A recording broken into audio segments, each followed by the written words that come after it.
From the station working for you, this is Good Morning Indiana, streaming now.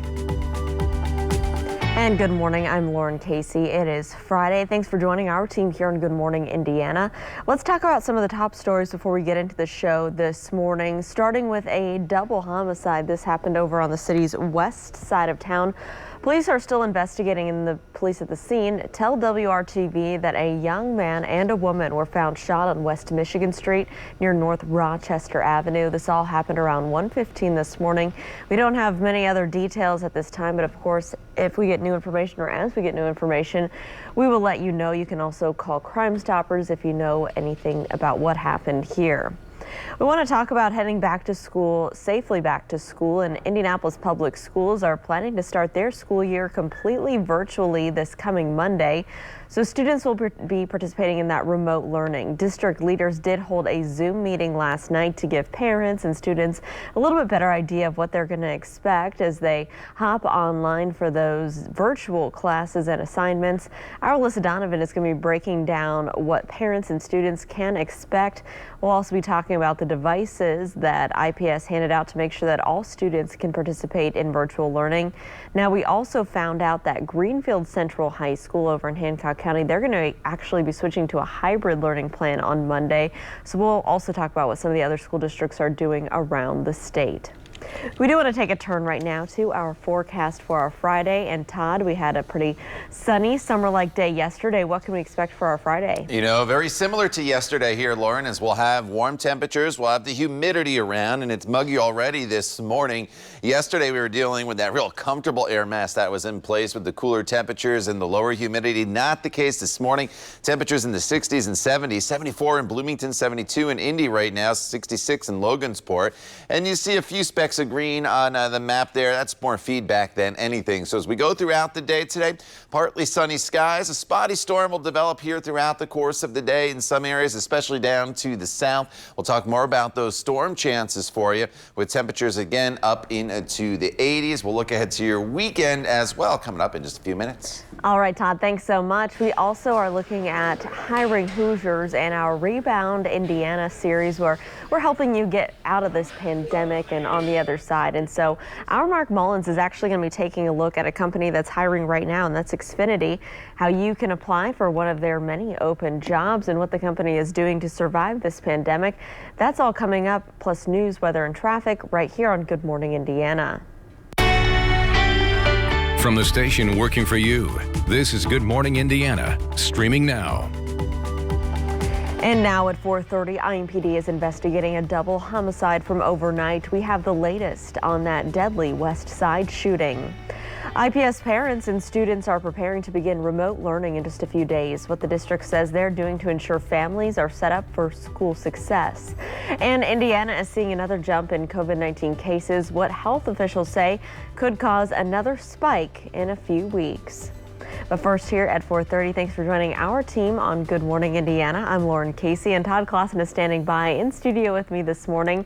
Todd, it's good to see you. What can we expect as people are heading out the door this Friday? You know, the first thing I think you'll notice as you walk out the door is the humidity is back. You'll notice the humidity, and then you'll also notice the temperatures. They are running on the warm side. We're at 72 degrees officially at Indianapolis right now, and just a light wind out of the northeast. Here's a live look in Bloomington. Can't really see a whole lot yet here this morning, obviously with the sun still not up over the horizon, but it's a quiet start to our day. So that is the good news. You look at these temperatures, we range from 64 in Peru, 68 in Muncie to 74 degrees right now down in the Bloomington area. And the clouds are definitely in place this morning. And you see a few specks of green here and there. There's been a few spotty showers trying to get going, but the heaviest of the rain is right along the Ohio River. That's something we're going to have to keep a watch on because the models weren't really picking up on this heavy rainfall that's slowly drifting to the north. So places like Bedford, I know you got into a storm yesterday, and into the Bloomington area, you'll have the chance, I think, today of seeing an isolated storm as the day progresses. But let's get you out the door here for get through the morning hours and into the early afternoon. Temperatures in the 70s, eventually climbing into the low 80s by 1 p.m. We should top off around 85 degrees for your afternoon high. We'll talk more about the rest of today and look ahead to the weekend in just a few minutes, Lauren. All right, Todd, thanks so much. Let's take a look at traffic as you're heading out on the roads this morning. Here's a live look at I-465, a view near Fall Creek Road, where traffic is moving along up to speed both northbound and southbound. Now, a little bit earlier this morning in the northbound lanes, we did have a crash blocking 3 right lanes. Our photographer, Jonathan Christian's even heading out to that scene. The good news we can tell you right now is everything is clear. That involved a semi and a vehicle that was badly damaged, but as you can see, traffic is back moving along up to speed. So that's great news as you're heading out there this Friday.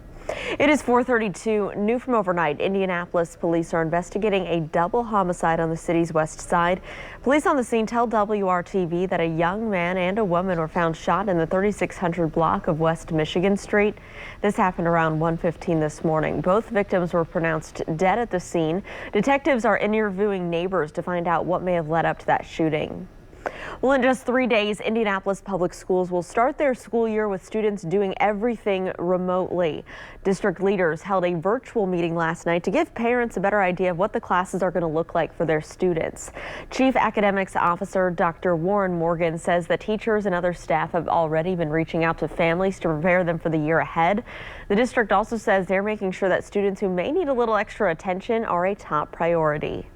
If their IEP calls for them to have more individualized time, when that teacher releases the student to do work independently, the special educator may push in and say like, hey, let's connect. Let's see how your work is doing.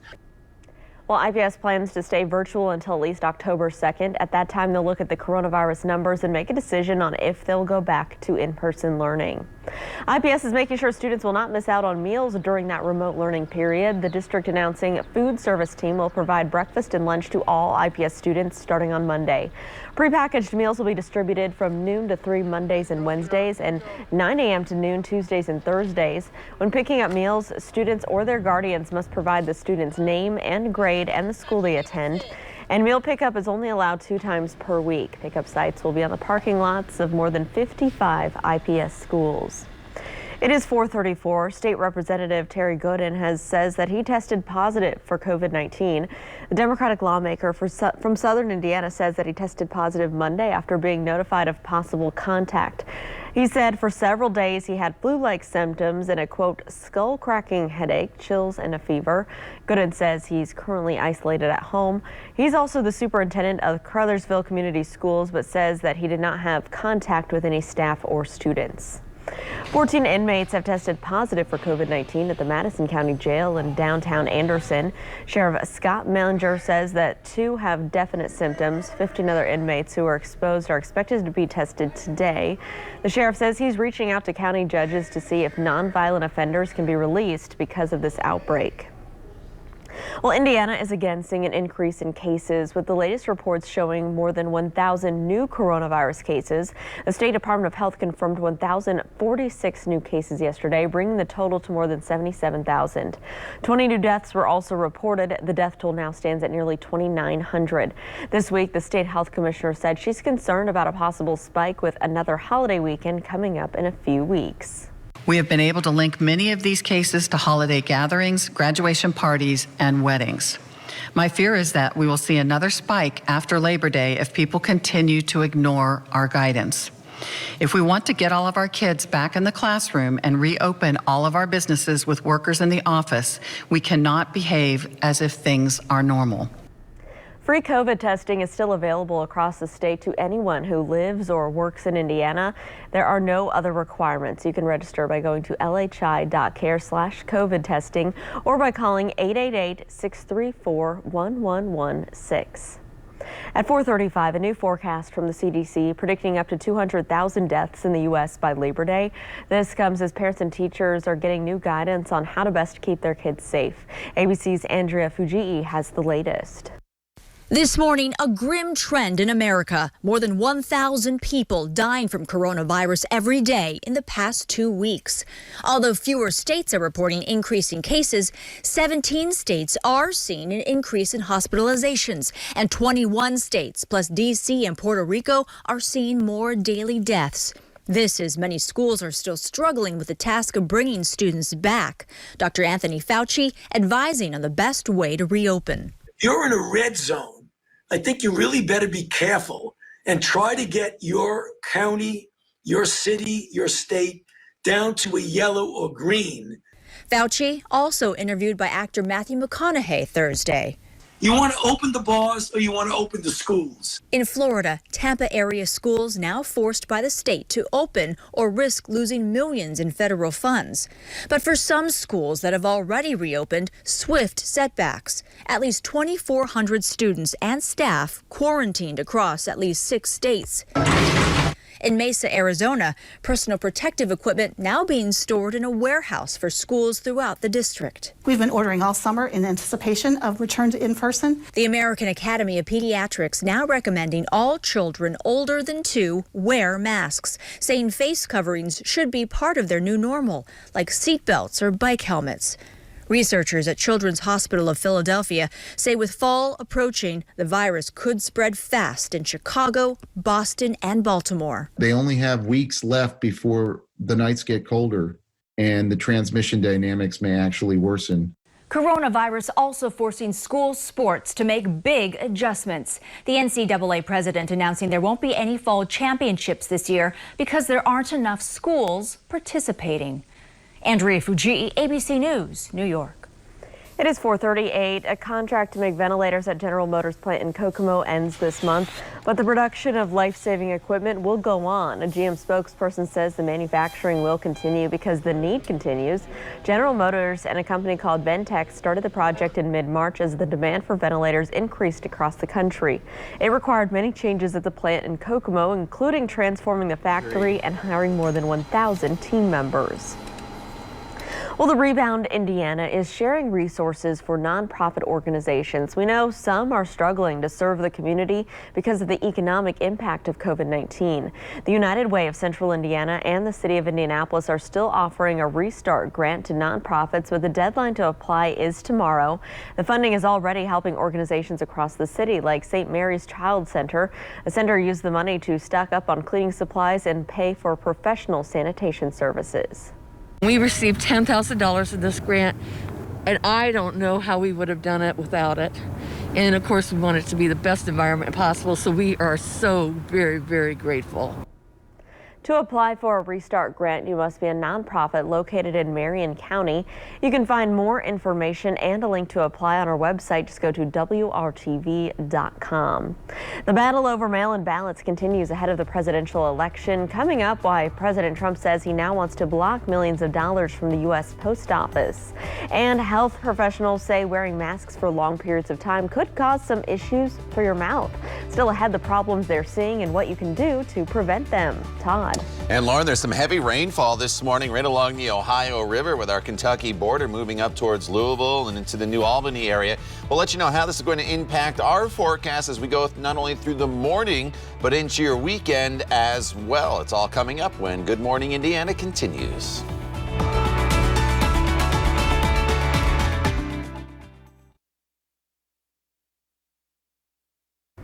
Welcome back. The time right now is 4:43 here on your Friday, and this is a live look at traffic this morning. I-65 and I-70 at the south split. We did have a little bit of road work in the overnight hours on I-70. That has since cleared up, and it looks like all the lanes are back open this morning. So traffic here in the downtown area is traveling up to speed. We'll continue to keep an eye out for any issues that might slow you down this morning.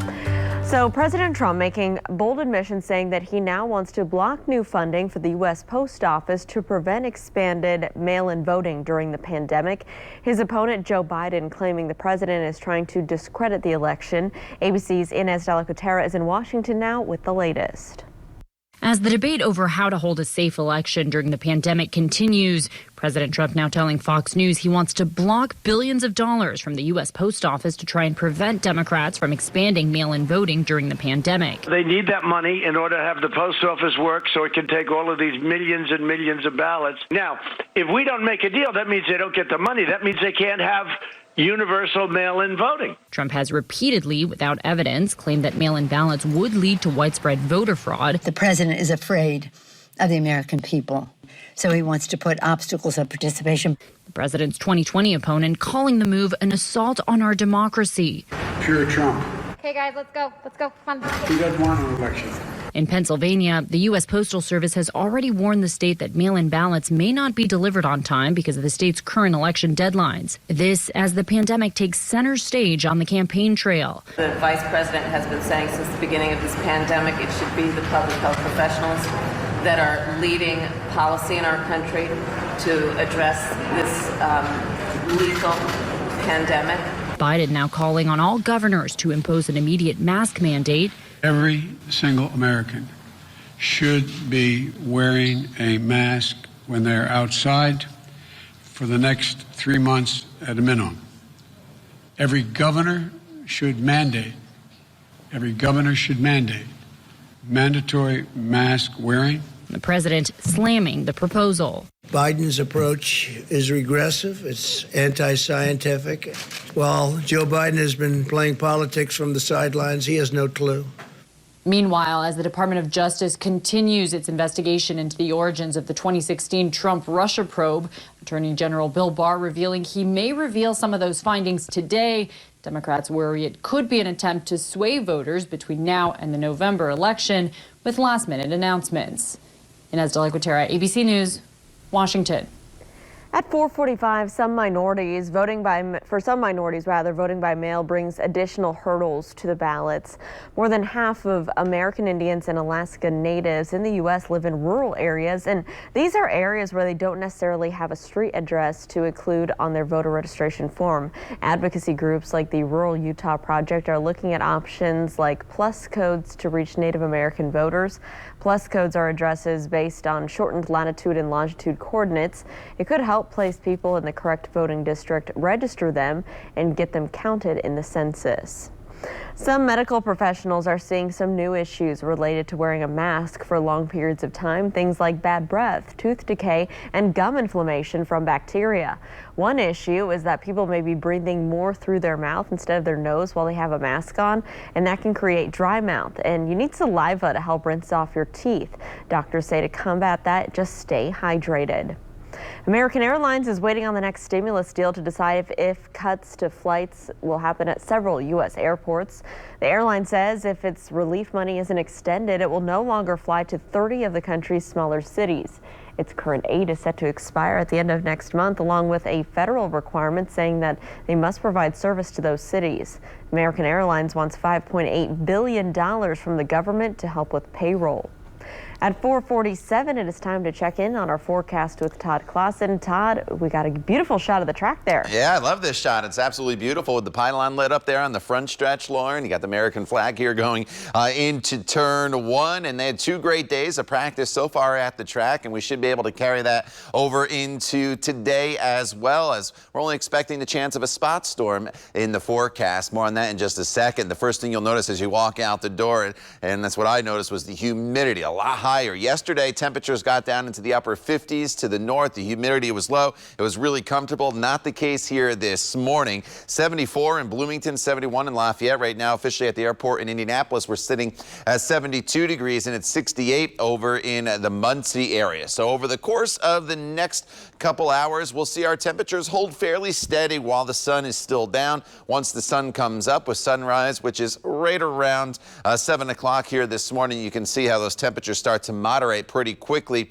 as we head into the middle half of the morning. 76 degrees by the time we get to the 10 o'clock hour. Now, Storm Team 6 radar is pretty quiet across the area. There's a few specks of green here and there. You can't rule out the chance of maybe a sprinkle in those locations, but as I throw the clouds on for you with the satellite picture, you can see that most of us are dealing with a lot of cloud cover here this morning. And then as we come down into southern locations, look at this heavy rainfall that is just lifting off to the north. Nothing severe here, but it's heavy rain and it's some lightning.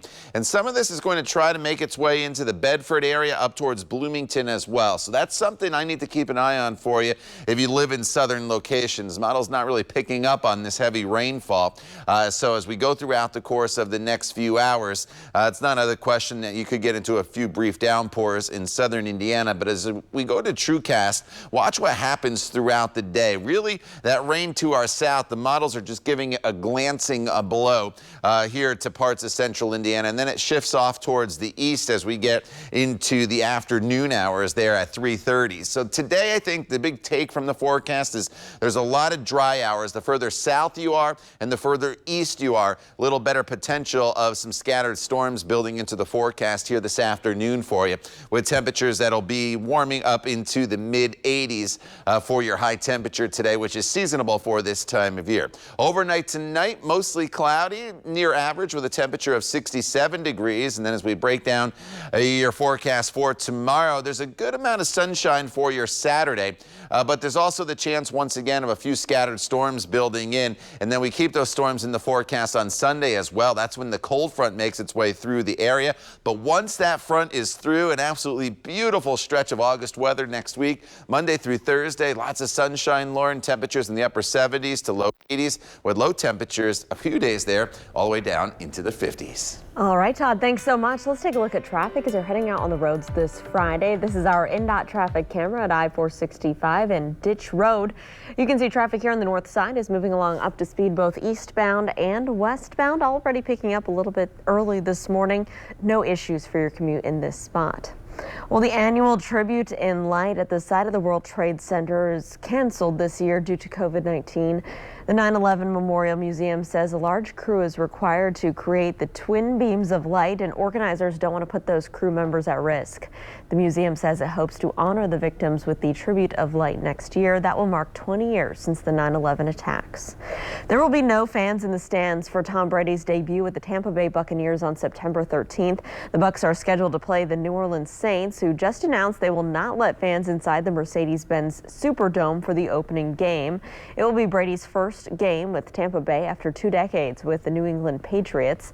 The Saints say they made the decision because of the current coronavirus trends in the region, and they do not meet their standards for health and safety. The team says while unlikely, it is leaving the door open for possibly allowing fans in the stadium for the September 27th game against the Green Bay Packers. A country music legend, Dolly Parton, announcing the release of her first holiday album in 30 years. She's calling it a Holly Dolly Christmas. It will include a mix of original songs and holiday classics. Parton is getting some help on this too, from duets with stars like Willie Nelson, Jimmy Fallon, and her goddaughter Miley Cyrus. A Holly Dolly Christmas is set for release on October 2nd. In addition to the album, she's also releasing a new coffee table book this fall and an Ultimate Dolly DVD collection. A Florida teen inspired after meeting a homeless veteran. Just after the breakout, he's using his creativity to give back to those in need. And Indiana's moratorium on evictions ends today. Coming up, all new at 5, what multiple agencies are doing to help those who could be kicked out of their homes. The time right now is 4:52 on your Friday. Stick around. You're watching Good Morning Indiana on WRTV.